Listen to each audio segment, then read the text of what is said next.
नमस्कार दर्शकों, बात आज की चैनल में आपका स्वागत है। मैं हूं निपुण भार्गव और पेश है आज की सच्ची बात पक्की बात।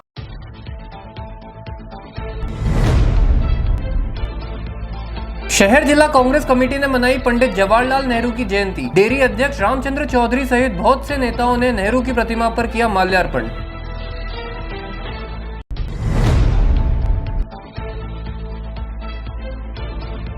अजमेर दिगंबर जैन समाज द्वारा चरित्र शुद्धिकरण विधान का आयोजन। विश्व शांति महायज्ञ के साथ निकाली रथ यात्रा।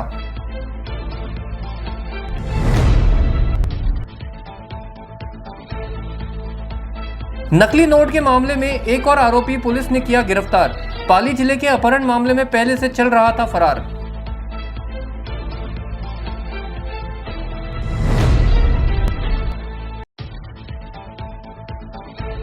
भाजपा शहर उपाध्यक्ष आनंद सिंह राजावत ने दिया अपने पद से इस्तीफा। देवनानी को 5वीं बार टिकट दिए जाने से थे नाराज।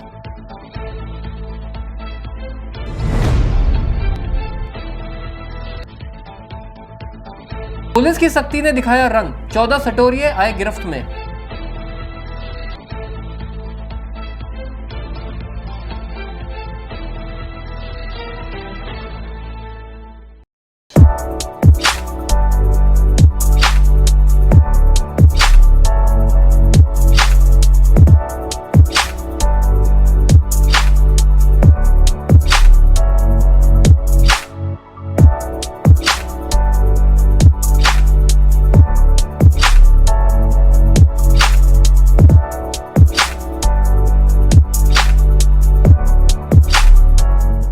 ये सर्किट मामू नहीं बनने का, रेडीनेट फाइबर लगाने का। इंटरनेट बोले तो रेडीनेट फाइबर नेट। डिटेल्स के लिए 7412001234 पे कॉल लगाने का। सही है भाई। इंटरनेट बोले तो रेडीनेट फाइबर। और अब शुरू करते हैं बातों का बेहतरीन सफर। अजमेर शहर जिला कांग्रेस कमेटी व डेयरी अध्यक्ष रामचंद्र चौधरी ने आज जवाहरलाल नेहरू की प्रतिमा पर माल्यार्पण कर उन्हें श्रद्धांजलि अर्पित की। विजय जैन ने जानकारी देते हुए बताया कि देश के प्रथम प्रधानमंत्री पंडित जवाहरलाल नेहरू आधुनिक भारत के निर्माता रहे हैं। देश की तरक्की व उन्नति में उनका एक महत्वपूर्ण योगदान रहा है। जहां भारत एक सुई का निर्माण नहीं कर पाया, वहीं पंडित जवाहरलाल नेहरू की कोशिशों ने भारत को चंद्रमा तक पहुंचा दिया है। दूसरी ओर जिला डेयरी अध्यक्ष रामचंद्र चौधरी ने बताया कि पंडित जवाहरलाल नेहरू की कोशिश और सोच की वजह से भारत आज परमाणु शक्ति में विश्व के चौथे स्थान पर है।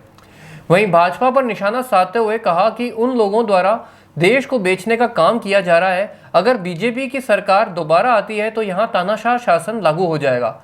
उन्होंने जनता से आग्रह किया कि इस बार बीजेपी की जगह कांग्रेस को भारी से भारी वोट देकर विजयी बनाए। हमारे देश के प्रथम प्रधानमंत्री स्वर्गीय जवाहरलाल नेहरू जी की जयंती पर अजमेर शहर जिला कांग्रेस कमेटी की ओर से उन्हें शत नमन बंदन करते हुए आज यहाँ उनके मूर्ति उनके सर्किल पर जो है हमने यहाँ पुष्पांजलि कार्यक्रम आयोजित किया। हमारे देश के प्रथम प्रधानमंत्री के साथ साथ उस भारत के निर्माता जो आज आधुनिक रूप में हम देख रहे हैं, आज जो तरक्की उन्नति और विकसित राष्ट्र के रूप में आज अगर हमारा देश है तो ये सब हमारे पंडित जवाहरलाल नेहरू जी की देन है।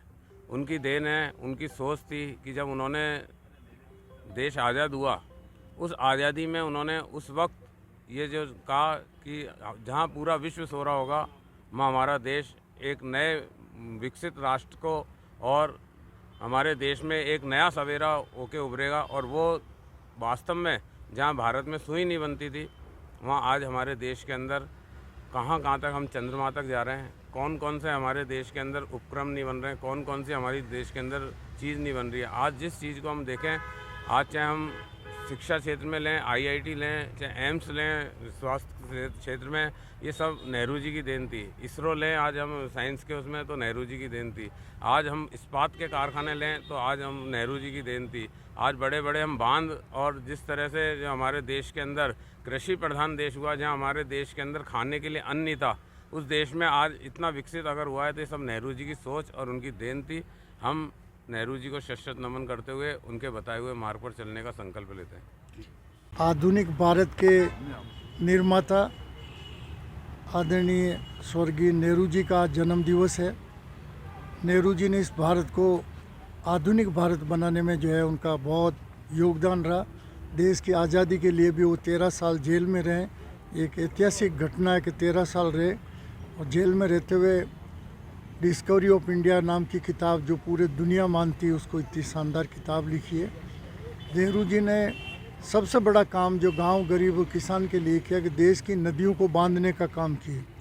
जितने बड़े बांध हैं नेहरू जी के टाइम बने इस देश में, और उससे जो है खेती के लिए सिंचाई का पानी मिला और बिजली के जो उत्पादन के जो है बिजली घर वहाँ बनाए गए। नेहरू जी की देन थी जो Bhabha atomic research centre Bombay में जो बना परमाणु शक्ति का, वो उन्हीं की देन थी, उन्हीं की सोच थी जो आगे जाके आज परमाणु शक्ति के रूप में भारत जो है दुनिया में चौथे स्थान पे है। उन्हीं का ही सोच है कि उन्होंने एयर इंडिया टाटा के पास थी, भारत सरकार का उपक्रम बनाया खरीद के, और वापस बीजेपी की सरकार ने, मोदी जी ने कहते हमने विकास क्या किया, विकास नहीं करके वापस एयर इंडिया को वापस टाटा को सौंप दिया। बड़े अडानी अंबानी को पूरे देश के एयरपोर्ट्स या रेलवे स्टेशन जो बड़ी बड़ी जो अपने संस्थाएं नेहरू जी ने डेवलप की, उसको ये बेचने का काम कर रहे हैं। ये पूछते हैं कि नेहरू जी ने देश के लिए क्या किया। नेहरू जी नहीं करते तो आप बेचते क्या, आप जो है कमाई और धंधा कहाँ से करते। इन्होंने धंधा बना लिया, देश को जो है बेचने पे लगे हुए हैं। इनका बस चलेगा, यदि इनको दोबारा सत्ता मिल गई तो ये तानाशाही हिटलर की तरह शासन होगा। इससे हम सब कांग्रेसजनों का दायित्व है कि आने वाले चुनाव में 25 तारीख को कांग्रेस को भारी से भारी वोट देके अजमेर शहर की दोनों सीटें जिताएं। धन्यवाद जी। दिगंबर जैन समाज की स्वर्गीय विमला देवी के 1234 निर्जला उपवास रखने पर दिगंबर जैन समाज द्वारा आचार्य विवेक सागर के सानिध्य में 15 नवंबर को व्रत उद्यापन कार्यक्रम का आयोजन किया जाएगा। मुख्य संयोजक विनीत जैन ने मीडिया को जानकारी देते हुए बताया कि जैन समाज की स्वर्गीय विमला देवी द्वारा 1234 निर्जला व्रत किए गए थे, जिसके चलते अजमेर नाका मदार स्थित श्री जिन शासन तीर्थ क्षेत्र स्थल पर व्रत उद्यापन के उपलक्ष्य में 15 नवंबर को व्रत उद्यापन कार्यक्रम आयोजित करवाया जाएगा। यह संपूर्ण कार्यक्रम आचार्य विवेक सागर महाराज के सानिध्य में किया जा रहा है। शाम के समय सांस्कृतिक कार्यक्रम व आरती का भी आयोजन किया जाएगा और 20 नवंबर को एक विशाल जुलूस निकाला जाएगा, जिसमें समाज के सभी बंधुओं की भोजन व्यवस्था भी करवाई गई है।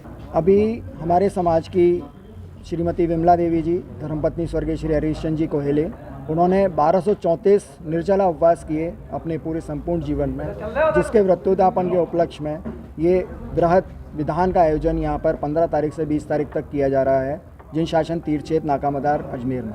ये संपूर्ण कार्यक्रम आचार्य विवेक सागर जी के सानिध्य में और उनके आशीर्वाद से आयोजित किया जा रहा है। और यहाँ पर 15 तारीख को सबसे पहले घट यात्रा निकलेगी।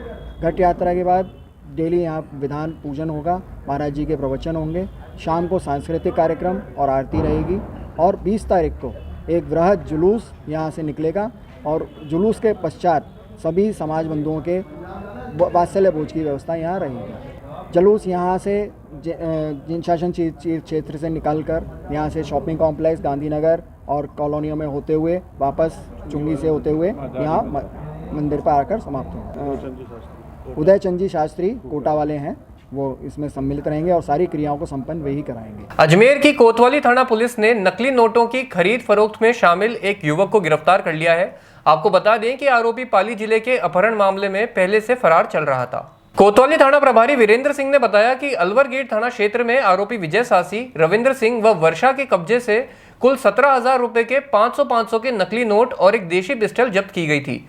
मामले में कोतवाली थाने में मुकदमा दर्ज किया गया था। तीनों आरोपियों से पूछताछ के बाद राजेंद्र गुजर उर्फ राजू को गिरफ्तार किया गया था, जिससे पूछताछ के बाद अब मेड़ता के रहने वाले विष्णु को गिरफ्तार किया गया है। आरोपी विष्णु के द्वारा ही राजू को नकली नोट दिए गए थे और राजू ने नकली नोटों को बाजार में चलाने के लिए अपने अन्य साथियों को दे दिया, लेकिन पुलिस द्वारा नकली नोट बाजार में चलने से पहले ही तीनों आरोपियों को गिरफ्तार कर लिया गया। आपको बता दें कि हाल ही में गिरफ्तार आरोपी पर पहले से ही कई आपराधिक मामले दर्ज हैं। पुलिस ने आरोपी को कोर्ट के समक्ष पेश कर 4 दिन के रिमांड पर ले लिया है। जाली नोट प्रकरण चल रहा है जिसमें अलवर गेट थाने द्वारा मुकदमा दर्ज कराया गया था, जिसमें पहले विजय सांसी, रवि और वर्षा 3 को गिरफ्तार किया था। उसी कड़ी में खरीद फरोख्त में राजू गुजर को निवासी ब्यावर को अरेस्ट किया था। उसमें नया है कि राजू गुजर और इस खरीद जो जाली नोट खरीद फरोख्त है, इसमें विष्णु नायक सनोप भिकाराम निवासी मेड़ता सिटी, इसको गिरफ्तार किया गया है, जिससे अग्रिम अनुसंधान जारी अजमेर से किया है। और की वो इन्वेस्टिगेशन सामने आएगा, उसमें पता चलेगा। अजमेर भाजपा शहर उपाध्यक्ष पद से आज आनंद सिंह राजावत ने अपना इस्तीफा दे दिया है। आनंद सिंह राजावत ने बताया कि उन्होंने सिर्फ अपने पद से इस्तीफा दिया है, ना कि पार्टी से। वे सदैव पार्टी निष्ठ और संघ निष्ठ रहे हैं और मोदी को अपना आदर्श मानते हैं। पिछले दिनों भाजपा के ही टिकट पर पार्षद का चुनाव लड़कर जीते ज्ञान सारस्वत ने जब निर्दलीय चुनाव लड़ने का निश्चय किया तो इसे मैं गलत नहीं मानता। ज्ञान सारस्वत पार्टी की प्राथमिक सदस्यता से इस्तीफा देकर निर्दलीय चुनाव लड़ रहे हैं। उन्होंने कोई अन्य पार्टी की सदस्यता ग्रहण नहीं की है। पिछले दिनों सोशल मीडिया पर देवनानी समर्थकों द्वारा अनर्गल पोस्ट डाली जा रही हैं, जिसमें देवनानी के अतिरिक्त किसी अन्य को वोट देने पर सनातन खतरे में पड़ जाएगा ऐसा प्रचारित किया जा रहा है, जिसे वे पूर्णतः गलत मानते हैं। इससे व्यथित होकर वे अपने पद से इस्तीफा दे रहे हैं। आनंद सिंह ने अपना इस्तीफा शहर जिला अध्यक्ष रमेश सोनी को सौंपकर उपाध्यक्ष पद से तुरंत मुक्त करने का आग्रह किया। नमस्कार, मैं हूं संजय गर्ग। आप देख रहे हैं बात आज की। चुनावी माहौल लगातार तेजी से गर्म होता जा रहा है। चूंकि अब दीपावली पर्व समाप्त हो चुका है, ऐसे में अब राजनीति पूरी परवान पे चढ़ चुकी है। आज भारतीय जनता पार्टी अजमेर में यदि हम बात करें तो एक बड़ा झटका लगा है, क्योंकि शहर उपाध्यक्ष आनंद सिंह राजावत ने पार्टी से इस्तीफा दे दिया है। हमारे साथ मौजूद हैं आनंद सिंह राजावत। क्या वजह रही, किन कारणों से उन्होंने इस्तीफा दिया है, सब विषयों पर विस्तृत चर्चा करेंगे। तो आनंद जी, आपका स्वागत है बात आज की में। आपने पार्टी से इस्तीफा दे दिया, इसकी सबसे पहली और प्रमुख वजह क्या? नहीं, पहले तो मैं इस चैनल के सभी दर्शकों को नमस्कार कहता हूं, दीपावली की शुभकामनाएं। एक थोड़ा त्रुटि आप कह रहे हैं वो ठीक कर लीजिए। मैंने पार्टी से नहीं, पार्टी की प्राथमिक सदस्यता से इस्तीफा नहीं दिया, जिला उपाध्यक्ष के पद से इस्तीफा दिया है। और पार्टी का तो मैं सदस्य हूँ, जब से पार्टी बनी 1980 से सदस्य हूँ, और जब तक मैं रहूँगा शायद मैं इसी पार्टी में ही रहूँगा। एक लाखों कार्यकर्ताओं, आम कार्यकर्ताओं की तरह मैं भी एक कार्यकर्ता हूँ और काम करता रहूँगा। मेरा इस वक्त जो मुख्य रूप से मुझे आहत हुआ है वो केवल मैं ही नहीं हुआ हूँ। जब से ये टिकट घोषित हुआ अजमेर उत्तर का, सैकड़ों कार्यकर्ता, क्योंकि हमें भी वर्षों हो गए इस पार्टी में काम करते हुए, तो हजारों सैकड़ों कार्यकर्ताओं ने मुझे व्यक्तिगत आके कहा कि ये क्या हो रहा है। तो उन्होंने जब मुझे कहा तो मैंने कहा यार, मैं अपनी बात हमने प्रयास किया था जहाँ पहुंचा सकते थे कही, लेकिन फिर भी किसी भी तरह से नहीं सुनी गई और ये टिकट पुनः रिपीट हुआ है, 5वीं बार रिपीट हुआ है। तो सभी कार्यकर्ता हताश थे, निराश थे। सबका ये कहना था कि हम किसी जात पात पे नहीं, कुछ चेहरा नया आना चाहिए।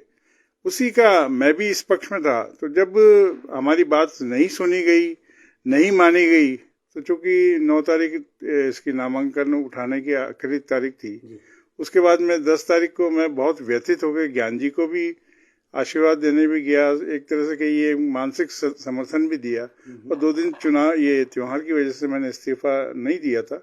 और आज मैंने जो हमारे जिलाध्यक्ष है रमेश सोनी, उनसे आग्रह किया कि मुझे तो कम से कम इस पद से मुक्त कर दीजिए।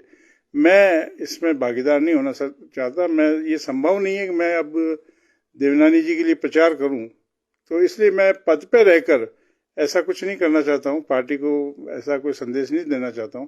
तो मैंने अपना पद त्याग दिया है और एक आम कार्यकर्ता की तरह से जितना होगा संभव करेंगे। लेकिन मुझे नहीं लगता पार्टी ने ऐसा टिकट देके अपने आप को खुद ही अपने को अंधेरे में उलझा लिया है। मुझे बहुत विकट चुनाव हो गया है। एक बहुत हमारा गढ़ भारतीय जनता पार्टी का अजमेर उत्तर क्षेत्र रहा है। एक टिकट वितरण की वजह से हमें ऐसा अंदेशा लग रहा है, कहीं पता नहीं परिणाम क्या आएगा, लेकिन लगता है स्थितियां ठीक नहीं है। आपने जैसा अभी कुछ देर पहले बोला कि आपने पार्टी के सारे आला कमान को ये जानकारी पहले ही दे दी थी और अपना विरोध भी दर्ज कराया था। कौन कौन से नेताओं को आपने क्या पत्र लिखे थे या मुलाकात? ऐसा नहीं होता। देखिए, वर्षों संगठन में काम करते हुए व्यक्तिगत संपर्क हो जाते हैं, बातचीत होती रहती है। यहाँ भी अनेक नेता आए थे, बड़े बड़े नेता करीब करीब सभी आए थे। उनसे व्यक्तिगत जब राय ली जाती है तो व्यक्तिगत, इस बार एक तो इतनी राय तुम्हारी हुई नहीं है। जो एक सर्वे होता है, एक गुप्त मतदान का भी एक हमारा भारतीय जनता पार्टी में तरीका है, उसका भी प्रयोग नहीं किया गया। ये बहुत दुखद बात है और समझ में ही नहीं आया। मुझे नहीं लगता है कि इतने एक वरिष्ठ, जिनकी आयु भी 75 क्रॉस कर चुकी है, टिकट देने का औचित्य क्या? आखिर से 5 साल बाद भी तो एक नया चेहरा आप ढूंढेंगे, तो अभी क्यों नहीं? बिल्कुल राजावत जी, एक महत्वपूर्ण आपने बात कही कि एक वायुवृद्ध उम्मीदवार को चुनाव मैदान में 5वीं बार मौका दिया गया है। इससे पहले, चुनाव से पहले, ये माना जा रहा था कि इस बार शायद पूरे राजस्थान में गुजरात मॉडल को लागू किया जाएगा। और अगर गुजरात मॉडल लागू होता है तो नरेंद्र मोदी जी की जो सोच है युवा वर्ग को आगे लाना, और जो 2 से 3 बार चुनाव लड़नी है उनको मैदान में नहीं उतारा जाएगा, और 60 साल या 70 साल के आसपास का जो एक आंकड़ा रखा था, लेकिन पूरी तरह से दरकिनार किया गया। मैं कहता हूं कि सबको अवसर मिलना चाहिए। जरूरी नहीं कि जो एक बार विधायक 2 बार विधायक बन गए तो वो 5-5, 6-6 बार विधायक बने जा रहे हैं, चुनाव लड़े जा रहे हैं। और जो बेचारे संगठन में 20-20 साल तक टिकट मांगते हैं और आखिर में हताश होके कोई निर्दलीय खड़ा होता है, कोई पार्टी छोड़ देता है या कोई निष्क्रिय हो जाता है, तो ये बड़ी विचित्र स्थिति है। अगर समय रहते इसको ध्यान नहीं दिया गया तो फिर नए कार्यकर्ता क्यों जोड़ेंगे हम? अजमेर की कृष्णगंज थाना पुलिस ने सूचना के आधार पर जुआ खेलते 14 सटोरियों को गिरफ्तार कर लिया, जिनके कब्जे से 5,04,840 रुपए भी जब्त किए गए हैं। पुलिस के अनुसार सभी सटोरी मकान की छत पर ताश पत्ती से जुआ खेलते पाए गए थे। कृष्णगंज थाना पुलिस ने सभी सटोरियों को मौके से गिरफ्तार कर लिया है। नॉर्थ डीएसटी को सूचना मिली कि साजन छाबलानी के घर पर कुछ लोग इकट्ठा हुए हैं, वह जुआ खेल रहे हैं, जिस पर थाने की टीम व मन थानाधिकारी व डीएसटी नॉर्थ द्वारा साजन छाबलानी के घर दबिश दी गई, जिसमें कुल 14 जुआरी को गिरफ्तार किया गया, जिनके कब्जे से 5,04,840 रुपए बरामद किए गए। अब लेते हैं एक छोटा सा विराम, जल्दी मिलते हैं एक नए सफर पर।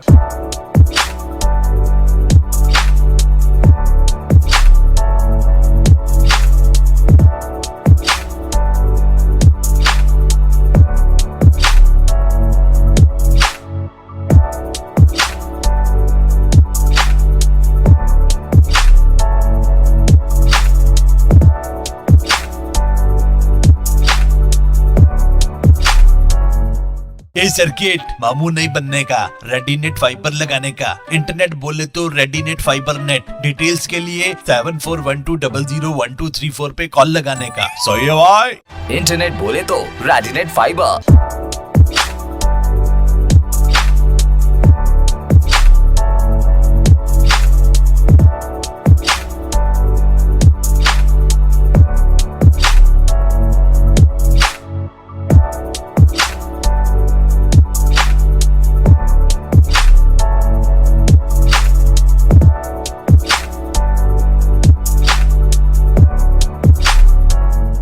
ये सर्किट मामू नहीं बनने का, रेडीनेट फाइबर लगाने का। इंटरनेट बोले तो रेडीनेट फाइबर नेट। डिटेल्स के लिए 7412001234 पे कॉल लगाने का। सो ये भाई इंटरनेट बोले तो रेडिनेट फाइबर। एक बार फिर आपका स्वागत है। आइए चलते हैं एक नए सफर पर। अजमेर कांग्रेस प्रत्याशी महेंद्र सिंह रलावता ने भाजपा पर निशाना साधते हुए कहा कि अजमेर विधानसभा क्षेत्र में पानी की गंभीर समस्या रही है, जिसका आज तक कोई निवारण नहीं किया गया। भाजपा के राज में अजमेर आने वाला पानी जयपुर भेज दिया गया और भाजपा के राज में जनता को बिजली की भी मार झेलनी पड़ी है। उन्होंने कहा कि इस बार चुनाव में वह जीत हासिल कर जनता का दर्द समझेंगे और उनकी सभी समस्याओं का निवारण करेंगे। नमस्कार, मैं हूं संजय गर्ग। आप देख रहे हैं बात आज की। नेताओं से सीधी मुलाकात कार्यक्रम में आज हम बात करवाने वाले हैं आपकी महेंद्र सिंह रलावता से। अजमेर उत्तर से प्रत्याशी एक बार फिर से बनाए गए हैं। क्या कुछ सोचकर इस बार चुनाव मैदान में उतरे हैं एक बार फिर से? हालांकि इससे पहले वे हार का सामना जरूर कर सकें, तो इस बार क्या सोचकर वे चुनाव मैदान में उतरे हैं? महेंद्र सिंह जी से हम सीधी बात करेंगे। सर, आपका स्वागत है बात आज की में। सबसे पहले तो आपको दीपावली की बहुत बहुत शुभकामनाएं हमारी पूरी टीम की तरफ से। सर, चुनाव मैदान में एक बार फिर से पार्टी ने आप पर विश्वास जताया है। किन किन मुद्दों को ध्यान में रख के आप चुनाव मैदान में हैं? मैं कांग्रेस पार्टी के राष्ट्रीय नेतृत्व का मेरे तमाम नेताओं के प्रति आभार प्रकट करता हूं। और मेरी जहां तक अपने यहाँ के मुद्दों की जो आपने बात कही, मेरा सबसे बड़ा एक ही मैनिफेस्टो में लेके चल रहा हूं कि मेरे अजमेर के अंदर जो 108 घंटे के बाद पानी आ रहा है जी, मैं चाहता हूं कि 24 घंटे के अंदर नियमित रूप से हर घर में पानी की सप्लाई हो। क्योंकि हमारे यहाँ का जो विधायक 20 साल से जो है, इनके कार्यकाल में हमारा पानी जयपुर चला गया, हमारा पानी दौसा चला गया। हमें जो बिजली की मार के अंदर टाटा पावर में देखिए इन्होंने मुझे मार दिया गया। मैं जनता को राहत दिलाने के रूप के अंदर मैं चुनाव जीत के आऊंगा। जनता जनार्दन का आशीर्वाद मुझे प्राप्त होगा तो निश्चित रूप से मान के चलिए अजमेर को 24 घंटे पानी पे लेके आऊंगा। बिल्कुल, देखिए आप पानी की बात कर रहे हैं, सबसे अहम मुद्दा है पानी को लेके। लेकिन वासुदेव देवनानी का कहना है लगातार वो प्रयास कर रहे हैं, क्योंकि सरकार कांग्रेस की थी, वो खुद विधायक बीजेपी के थे, इस वजह से प्रशासन को जानबूझकर भड़काया गया ताकि वो उनका काम ना करे और उनकी छवि को खराब किया जा सके। देखिए, वासुदेव देवनानी तो बयान भी रहे हैं। अब सरकार कांग्रेस की थी, इसके पहले तो श्रीमान राजस्थान सरकार के मंत्री थे। जब राजस्थान सरकार के मंत्री थे तो एक भी स्टोरेज अजमेर में बना? एक नॉट ए सिंगल स्टोरेज पानी का अजमेर में नहीं बन पाया। जब ये पूर्व मंत्री थे तो इनके मंत्री रहते हुए हमारा पानी जयपुर चला गया, जबकि बीसलपुर की योजना मोटवानी जी के द्वारा खाली केवल मात्र अजमेर के लिए बनी गई थी और उसका इन्हें विघटन करके वहां भेज दिया गया। पर यह भाई मेरा एक शब्द नहीं बोला। इनके कार्यकाल के अंदर कांग्रेस पार्टी ने पूरा शहर बंद करवाया और कांग्रेस पार्टी ने ये मांग भी रखी कि भाई टाटा पावर को नहीं दिया जाना चाहिए। पर इनके मंत्री रहते हुए इनके कार्यकाल के अंदर 20 साल का एमयू हो गया। जब ये काम इनके कार्यकाल में होता है, बयानवीर है, काम करेंगे नहीं, स्टोरेज बनाएंगे नहीं, लोग काम और काम दिखाएंगे, खाली आरोप प्रत्यारोप करके राजनीतिक रूप से खाली केवल मात्र ध्रुवीकरण की राजनीति करने का हमेशा प्रयास करेंगे, भाई से भाई को लड़ाने का प्रयास करेंगे, विघटन करने का प्रयास करेंगे। दीपावली वाले दिन भी शहर प्यासा था और उसके बाद बीजेपी ने प्रदर्शन किया था। खुद विधायक वासुदेव देवनानी वहां पहुंचे थे और गंभीर आरोप कांग्रेस पे भी लगाए थे और अधिकारियों के ऊपर भी लगाए थे। देखिए, ये तो पॉलिटिकल माइलेज देना इनको आता है। जब पैर में हल्की से चोट आ जाती है तो पट्टा बंधा के फिर वैसा की फोटो खिंचवा लेते हैं। जितनी फोटोएं इन्होंने खिंचवाई है, जितने बयान इन्होंने जारी करे हैं, मैं कहता हूँ कि शायद राजस्थान में वसुंधरा जी ने नहीं किए। ये तो भाई मेरे को तो मैं कहूँ बयानवीर जो है किया क्या 20 साल के अंदर। अजमेर के अंदर नौजवान का अगर हाथ खाली पड़ा हुआ है, एक आदमी को रोजगार दे पाए तो मुझे बताइए। अजमेर के अंदर है कि एक कोई विकास का काम कर पाए हो तो मुझे बताइए। अजमेर के अंदर कोई माइलेज दे पाए हो और जिस तरह से IIT के जैसे है वैसे हमारे राजस्थान लेवल के ऊपर हमारा नौजवान का जो हाथ खाली पड़ा हुआ है। अब क्योंकि राजस्थान की कांग्रेस की सरकार के द्वारा 25 लाख रुपए का जब है ना कि बोले कि मेडिकल का जो है ना कि जब दिया गया चिरंजीव का, उसको कहते हैं कि तो हमारा आयुष्मान का है। अरे भैया, पूरे देश के अंदर 25 लाख रुपए खाली भारत के अंदर है। इसी तरह से आज 100 यूनिट बिजली अशोक गहलोत जी ने जब दी है, 2000 यूनिट बिजली किसान को दी है, आज 500 रुपए में वो सिलेंडर दे रहे हैं। उसके बाद में और कमिटमेंट करके जो सरकार काम कर रही है और जो राज कर्मचारियों को OPS दिया गया है, तो आज यानी कि केंद्र सरकार में OPS क्यों नहीं है? आज हरियाणा में OPS क्यों नहीं है? जहाँ की सरकार यूपी के अंदर है वहां क्यों नहीं है? पर राजस्थान की अशोक गहलोत जी की सरकार ने दिया कर्मचारियों के लिए। अशोक गहलोत जी ने 3 लाख लोगों को राजस्थान में रोजगार दिया है, जिनके रिक्रूटमेंट्स हुए। खाली बयानवीर आदमी है, झूठी बात करेगा, अपनी बात को रखेगा और अगर काम ही नहीं किए तो मुख्यमंत्री बजट घोषणा के ऊपर जितनी रोड़े बनी है उन पे जाके बाटे क्यों चिपकाए? अपनी बाटे आप उनके चिपकाओ पर उनको धन्यवाद भी नहीं दो। अजमेर के क्लॉक टावर थाना क्षेत्र में एक महिला पर उन्हीं के जेठ द्वारा धारदार कुल्हाड़ी से वार करने की घटना सामने आई है। परिजनों ने क्लॉक टावर थाने में रिपोर्ट दर्ज करवा दी है। परिजनों की जानकारी के अनुसार प्रभात मोहल्ला निवासी राजू ने अपनी आपसी रंजिश को लेकर अपने ही भाई की पत्नी पर धारदार कुल्हाड़ी से वार कर महिला को लहूलुहान कर दिया। इस घटना के बाद आसपास के क्षेत्र में हड़कंप मच गया। आपको बता दें कि दिवाली के चलते पीड़िता अपने परिजनों से मिलने गई थी। उसी दौरान आरोपी जेठ ने मौका देखकर महिला पर धारदार कुल्हाड़ी से वार कर महिला को घायल कर दिया। परिजनों द्वारा महिला को जवाहरलाल नेहरू अस्पताल में उपचार हेतु भर्ती करवाया गया है। क्लॉक टावर थाना पुलिस ने शिकायत दर्ज कर मामले की जांच शुरू कर दी है। कल दिवाली का त्यौहार था तो वो सुबह आया था घर पे हमारे, तो हम फिर सोचे उनके घर पे चले, तो हम गए तो घर से जैसे निकल रहे थे तो मेरी चाची पीछे से निकल रही है आगे और मेरी मम्मी पीछे थी, तो पीछे से कुआड़ी को मार दिया तो सिर पे यहाँ चोट आ गई, 5 टाँके आए। मैं ताऊजी है राजू सुमासिया जी। पहले कुछ नहीं था, सुबह भी आए थे ऐसे कुछ थे, चाय वाय पी के गए थे। मैं भी गया, मेरे से भी सामान बना के बैठे थे आराम से। फिर मैं नीचे उतर गया, फिर फोन आया मेरे पास, ऐसी बात हो। ये आदर्श डिग्री कॉलेज प्रभात मोहल्ला ट्रामी स्कूल, मेरी मम्मी है, मैं घर पे रहती है। आदर्श डिग्री कॉलेज प्रभात मोहल्ला ट्रामी स्कूल। राजू सुमासिया वो बेलदारी कहते हैं और कभी जाते ऐसे ही। शिकायत दे दी, क्लॉक टावर थाने में FIR दर्ज करा दिए कल दिन में। पार्वती जी का बेटा हूँ। घर पे हुए, मेरे बड़े ससुर के घर पे ही हुआ। क्या हम डॉग खाने के लिए गए, डॉग खा के वापस उतर रहे नीचे, मैं तो आगे चल रही, मेरी जिठानी पीछे चल रही। मैं सीधी निकल गई और पीछे से उसने वार कर दिया मेरे जेब में। और बात में हुई, अगर पहले कोई बात हुई हो तो हमें मालूम नहीं है, मैं तो खुद ही गाँव में रहती हूँ। कुछ भी हुआ पहले मुझे कोई मालूम नहीं है। परसों के कल की बात है, कल कोई बात नहीं है। आगे मैं चल रही, पीछे वो चल रही, मैं तो निकल गई आगे और उसने पीछे से वार कर दिया। पर बात में हुई, मैं गई करीबन 11 बजे। मुझे कुछ भी मालूम नहीं है, अगर पहले कोई बात हुई हो तो मालूम नहीं है, लेकिन कल कोई बात नहीं हुई। आराम से गए, वो भी आए घर पे, हम भी गए, कोई बात नहीं है कल। बस सिर पे किसकी कुल्हाड़ी से। अच्छा, अभी तो सही है। ठीक है। कलाटा ठीक। पार्वती कहाँ रहती है? नहीं, मैं तो परसों के दिन ही आई हूँ, मैं तो गांव में रहती हूँ। अब लेते हैं एक छोटा सा विराम, जल्दी मिलते हैं एक नए सफर पर।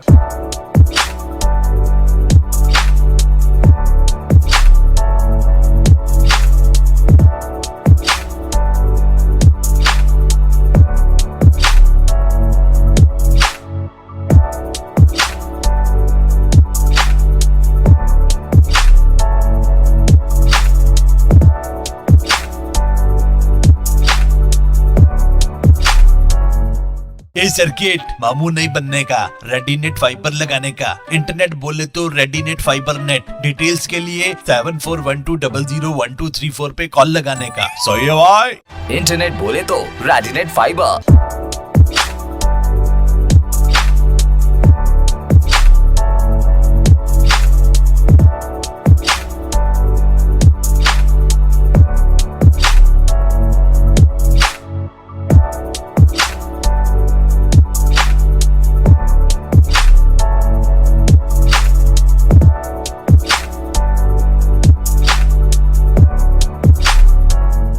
ये सर्किट मामू नहीं बनने का, रेडीनेट फाइबर लगाने का, इंटरनेट बोले तो रेडीनेट फाइबर नेट। डिटेल्स के लिए 7412001234 पे कॉल लगाने का। सो ये भाई इंटरनेट बोले तो रेडिनेट फाइबर। एक बार फिर आपका स्वागत है। आइए चलते हैं एक नए सफर पर। अजमेर दक्षिण से भाजपा प्रत्याशी अनीता बदेल व उनके कार्यकर्ताओं द्वारा अजमेर के वार्ड नंबर 45 में विधानसभा चुनाव के चलते जनसंपर्क कर जनता से ज्यादा वोट देकर विजयी बनाने की अपील की गई।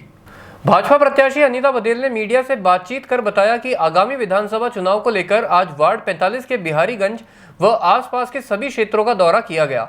वहीं उन्होंने बताया कि क्षेत्र के मतदाताओं द्वारा जो सम्मान और सत्कार उन्हें दिया गया वह बहुत ही सराहनीय है। उन्होंने जनता के इस प्रेम और स्नेह को शिद्दत के साथ स्वीकार कर उनके इस कर्ज को उतारने का विश्वास दिलाया और कहा कि अगर अजमेर दक्षिण में दोबारा कमल का फूल खिलता है तो वह भाजपा की सरकार बनाकर जनता का पूरा सहयोग करेंगी।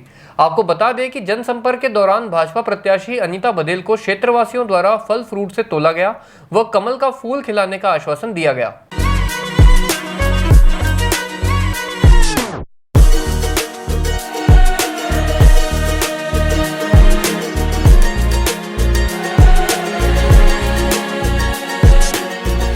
आज वार्ड नंबर 45 में हमारा जनसंपर्क हुआ है। हमने श्रृंगार चौरी, बिहारीगंज और पूरा तानाजी नगर के आसपास का क्षेत्र का दौरा किया है, जिसमें हनुमान नगर सम्मिलित है। यहाँ के मतदाताओं द्वारा जो सम्मान, जो स्वागत, जो सत्कार किया गया है, मैं उससे अभिभूत हूँ। मैं जनता के इस प्रेम और स्नेह को बहुत शिद्दत के साथ में उनका जो कर्ज चढ़ा है उसको निश्चित रूप से उतारूंगी और एक बार पुनः यदि अजमेर दक्षिण में कमल का फूल खिलेगा तो हम भाजपा की सरकार बनाएंगे। वार्ड नंबर 45 के अंदर श्रृंगार चौरी वगैरह पूरे इस क्षेत्र में बहन अनीता बदेल का जिस प्रकार से स्वागत और अभिनंदन हो रहा है, आपके चैनल के माध्यम से मैं बताना चाहूँगा कि यहाँ मुझे केवल एक बीजेपी कांग्रेस का कार्यालय जहाँ खुला है वहाँ कुछ झंडे जरूर मैंने देखे, लेकिन कहीं क्षेत्र में कहीं कुछ भी नहीं देखा। और कांग्रेस के कार्यकर्ताओं ने भी बढ़ चढ़कर बहन अनीता बदेल को माला पहनाई। उन्होंने भी अभिनंदन किया क्योंकि उन्होंने 4 साल परख लिया है। परखने के बाद उन्होंने सील लगा दी कि 5वां साल भी अनीता बदेल के लिए होगा। और इस क्षेत्र में जिस प्रकार से सड़कों का, सीसी रोड का निर्माण हुआ है, निश्चित तौर पर अनीता बदेल चुनाव जीतेगी। यही मैं कहना चाहूँगा आपके चैनल के माध्यम से। सभी दर्शकों को कहना चाहूँगा अधिक से अधिक संख्या में कमल के बटन को दबाकर अनीता बदेल को विजय श्री दिलाएं। धन्यवाद। जय हिंद, जय भारत। आज भैया भजनगंज और श्रृंगार चौरी मान लो क्या ताई कैलाश जी, भैंसा अजमेरा जी, ठीक है। और आम ये जो फल फ्रूट है मैडम का तो लेंगे आज हम अच्छे से स्वागत करेंगे भारी और अच्छे मतलब से मैडम को जिताएंगे इस बार हम। अजमेर उत्तर व दक्षिण विधानसभा क्षेत्र में कल कांग्रेस कार्यकर्ताओं द्वारा गारंटी कार्ड यात्रा निकाली जाएगी। विजय जैन ने जानकारी देते हुए बताया कि इस यात्रा का शुभारंभ फव्वारा सर्कल से होगा और प्रकाश रोड नगरा पर सभा को संबोधित करने के बाद यात्रा का समापन होगा। वहीं उन्होंने बताया कि आगामी विधानसभा चुनाव को लेकर आज शहर जिला कांग्रेस कमेटी कार्यालय पर एक बैठक आयोजित की गई, जिसमें सभी कार्यकर्ताओं को उनकी जिम्मेदारी सौंपी गई। कल हमारे गारंटी यात्रा जो है अजमेर में है, जो दोनों ही विधानसभा के अंदर रहेगी, जिसमें हमारी प्रारंभ जो है नॉर्थ विधानसभा से फव्वारा सर्किल से चालू होगी और फव्वारा सर्किल से चलने के बाद बजरंगगढ़, ज्योतिबा फुले सर्किल, अंबेडकर सर्किल, गांधी भवन और दयानंद मार्केट, उसके बाद Alwar gate, saint Paul school चौराया और प्रकाश रोड नगरा पर जाकर समापन होगा, जिसमें एक आम सभा को संबोधित करेंगे। उसके बाद इसका समापन होगा। रवाना वहाँ से फव्वारा सर्किल से होगी। और आज जो बैठक रखी गई है जिला कांग्रेस कमेटी कार्यालय पर, इसमें हम जो है आने वाली 25 तारीख को जो विधानसभा के चुनाव होने जा रहे हैं, उनकी जिम्मेदारी भी सभी कार्यकर्ताओं की तय की जाएगी और दोनों विधानसभा विजयी बनाने के लिए जो है सभी कार्यकर्ता एकजुट होकर काम करेंगे। आज बस इतना ही। कल फिर होगी आपसे मुलाकात। तब तक के लिए आज्ञा दीजिए। नमस्कार।